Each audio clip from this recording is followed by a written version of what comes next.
Hello, my name is Liz Helton. And I'm Sherry Roberts, and we're here to talk with you today about safety in the laboratory.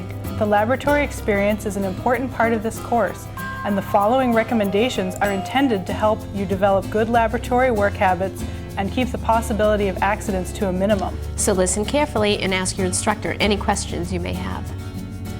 First, we are going to talk about the exits and safety equipment present in all the labs.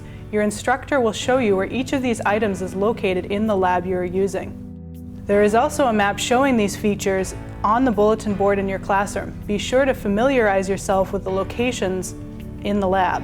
These are the exits to the main hallway. If you are asked to evacuate the lab, these are the exits you should use.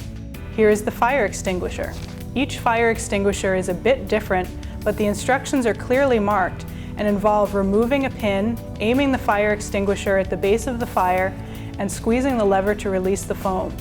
If you find your clothing on fire, do not run to the fire blanket. Have someone else open the cabinet, remove the blanket, unfold the blanket, and wrap it around you.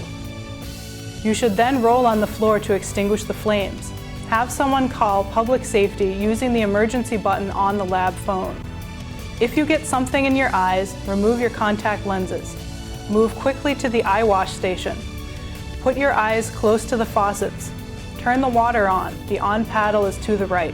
Hold your eyes open and roll them while rinsing them. Rinse for 15 minutes. Ask someone to call public safety using the emergency button on the lab phone. Here is the first aid kit. It contains standard first aid materials. Please notify your instructor if you need to use the first aid kit. Children are never allowed in the labs and cannot wait unsupervised in the hallways. We know this can be hard, but please make childcare arrangements for your children before coming to lab. Don't work alone in the laboratory. Your instructor can give you the schedule for lab monitors. Pay careful attention to any additional safety precautions given to you by your instructor at the beginning of lab. We're going to talk with you today about additional safety procedures in the microbiology laboratory. The laboratory experience is exciting and interesting. However, you do need to know that improper handling of equipment or microbial cultures can result in injury or infection. There is no smoking, eating, or drinking in the lab. This includes gum and throat lozenges. You must never bring any food into the lab, even if no lab work is being done. You may, at your own risk, leave food and drink on the table outside the lab. You must supply your own lab coat and wear it for all laboratory exercises. Write your name on the front of your lab coat and keep it in your assigned drawer.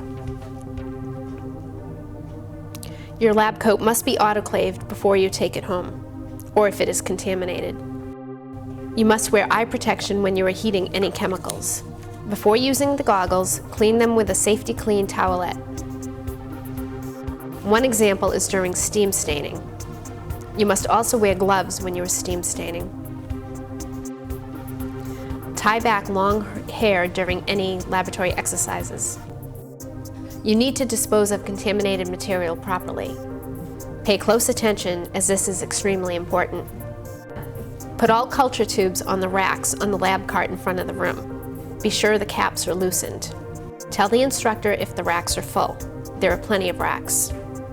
Do not leave tubes in cups on the cart. Do not put tubes or slides in the autoclave bags. These are for plates and gloves. Put all plates in the labeled autoclave bag at the front of the room. Put all contaminated paper towels and gloves in the autoclave bag in the large labeled red bin in the front of the room. Put all heat-fixed stained slides, broken glass, or other contaminated sharp materials in the broken glass pan on the lab cart in the front of the room. Do not put them in the autoclave bags for plates or paper towels and gloves. They might puncture the bag. Miscellaneous things like contaminated cups and pasture pipettes that will be reused should be placed in the plastic bin on the lab cart in the front of the room. If you are unsure of how to dispose of contaminated material properly, please ask your instructor. Before and after each lab period, pour a small amount of disinfectant from the brown bottle on the lab bench onto the lab bench and wipe down with a paper towel. If you run out of disinfectant, the supply carboy is on the sink at the back of the room. Sometimes spills occur even when you're trying to be careful. Here's what to do. Cover any microbial spills with a paper towel. Soak the paper towel with disinfectant from the bottle on your bench. Let the soaked towel stand for 20 minutes. Use gloves to pick up the towel. Place gloves and towel in the large red biohazard bag in the front of the room.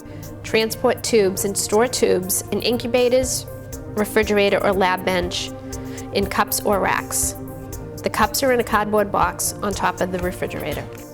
Keep plates in the incubator or refrigerator, an area designated for your class. Do not store microbial plates or cultures in the drawers. Learn how to light your Bunsen burner correctly with the striker. If you have trouble, you've tried more than 2 times and the Bunsen burner won't light, turn off the gas, check the striker to make sure it is making a spark, check to be sure the valve at the base of the burner is open, and try again. Always wear gloves when steam staining. Other times it is up to the instructor. Let your instructor know if you have an open wound on your hand. Dispose of all waste from staining procedures properly. Waste containers for acid-fast staining are in the sink at the back of the room. Wash your hands thoroughly with soap and water after handling microbial cultures. Also wash your hands before leaving the laboratory. In fact, you should always wash your hands frequently, and especially during flu season. Rub your hands together under running water for about 20 seconds. You can sing or hum Twinkle Twinkle Little Star. That takes about 20 seconds. If you are pregnant, immunocompromised, or taking drugs that suppress your immune system, please talk with your instructor. Lab time goes by very quickly. Please come to class prepared. Read and underline key points in the introduction and procedures part of the lab. Complete any pre-lab assignments. If you come to lab unprepared, you are more likely to be confused, make mistakes, and not complete the laboratory exercise.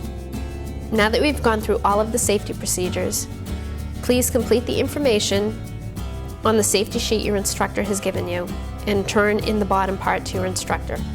You are now ready to have a safe and I hope educational and enjoyable time in the laboratory section of your course.